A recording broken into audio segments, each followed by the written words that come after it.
પૂજ્ય મોરારી બાપુના વ્યાસાસને રામકથાનો આજથી મંગલ પ્રારંભ કાઢવાંડ ખાતે થઈ રહ્યો છે। ત્યારે તે પૂર્વે ભુજની મુલાકાત દરમિયાન ઓલ્ફ્રેડ હાઈસ્કૂલ ખાતે તેમણે ભુજના શિક્ષકોને સંબોધન કર્યું હતું। ખાસ કરીને હું જ્યોતિર્ધર શીર્ષક હેઠળ શિક્ષકોની ચિંતન શિબિર ભુજની ઓલ્ફ્રેડ હાઈસ્કૂલ ખાતે ચાલી રહી છે।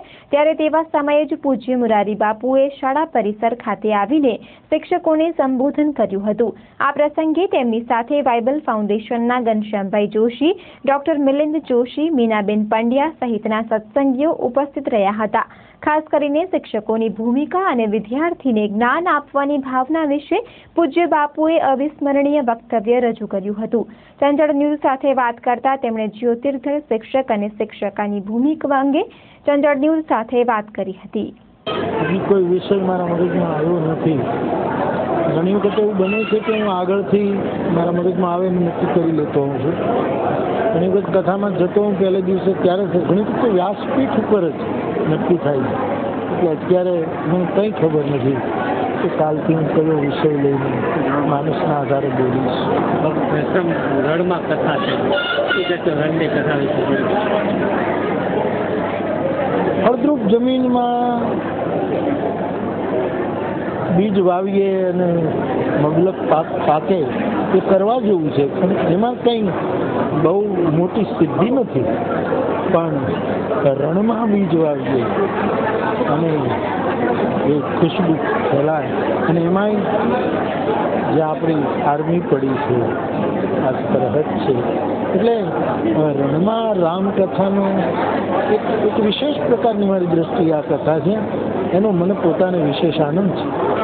ખાસ કરીને આપણી કથામાં હવે યુવાનોની સંખ્યા વધુ જોવા મળી રહી છે, કારણ કે હું કોઈને સુધારતો નથી, હું બધાને સ્વીકારું।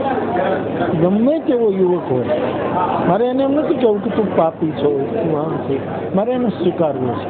અને જગત જ્યારે સુધારવાને બદલે સ્વીકારવાનું શરૂ કરશે ત્યારે એને ગમશે જ। અને એટલે આજે કથા જે એક ઉંમરનો વિષય થઈ ગઈ હતી એ હવે યુવાનોનો વિષય બની છે, એનો મને આનંદ છે। ખાસ કરીને ટીવીને માધ્યમથી યુવા વર્ગ ભેગેલો છે, એવા પણ ટીવીના કારણે યુવા વર્ગ ભેગેલો ટીવીમાં સારા કાર્યક્રમો આવે તો એ વિજ્ઞાનને આપણે વધારવું રહ્યું, પણ આપણે બધા જ જાણીએ છીએ કે એવો કચરો નાખવામાં આવે છે, એટલું બધું નાખવામાં આવે। હવે એ તો દર્શકે વિવેક જ કરવો પડશે કે આમાંથી મારે કેટલું રખાય કેટલું ન રખાય, તો જ આ શક્ય બને। અને કદાચ મને એમ લાગે કે સત્સંગ દ્વારા આવો વિવેક પ્રગટે છે અને પછી કદાચ એનું પરિણામ આવી શકે। ખાસ કરીને વધુ પૈસા કમાવા આવે ધર્મને પણ ફિલ્મમાં લઈ લીધો છે, ધર્મ ઉપર પ્રહારો થઈ રહ્યા છે। હવે આદમીનું લક્ષ્ય શું છે એના ઉપર એ માણસ સાધન નક્કી કરતો નથી। લક્ષ્ય ધર્મ તો મારી દ્રષ્ટિએ સત્ય, પ્રેમ અને કરુણા છે। આ જ એનું લક્ષ્ય છે કે મારે સત્ય સુધી પહોંચવું છે, પ્રેમ સુધી પહોંચવું છે, કરુણા સુધી, એ કોઈ દિવસ આવો દુરુપયોગ નહીં કરે। બાપુ, શિક્ષકની જે શિબિર આ જ્યોતિર્ધર આયોજન એ વિશે શું કહેશો શિક્ષકોને? એવું તે જે આ જ્યોતિર્ધર આયોજન આ શિક્ષક સંબોધન હું છું જ્યોતિર્ધર, એ વિશે શિક્ષકોને શું કહેશો તમે?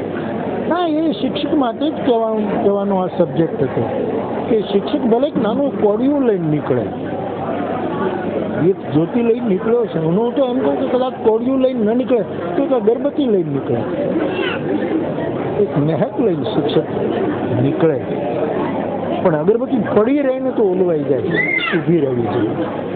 ભક્તોને આપ શું કહેશો? કાલથી કથા શરૂ થઈ રહી છે કચ્છના? કચ્છના લોકોને શું કહેશો? કાલથી આપની કથાનો પ્રારંભ થઈ રહ્યો છે।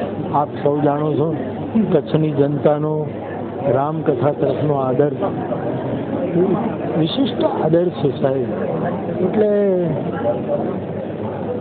મને રામકથા લઈને આવવાનો વળી પાછો એક વર્ષ પછી આવું છે એનો વિશેષ આનંદ છે। આપના દર્શકો માટે, આપના વાચકો માટે મારી બહુ બહુ શુભકામના અને મકર સંક્રાંતિની એડવાન્સમાં શુભકામના। ધન્યવાદ।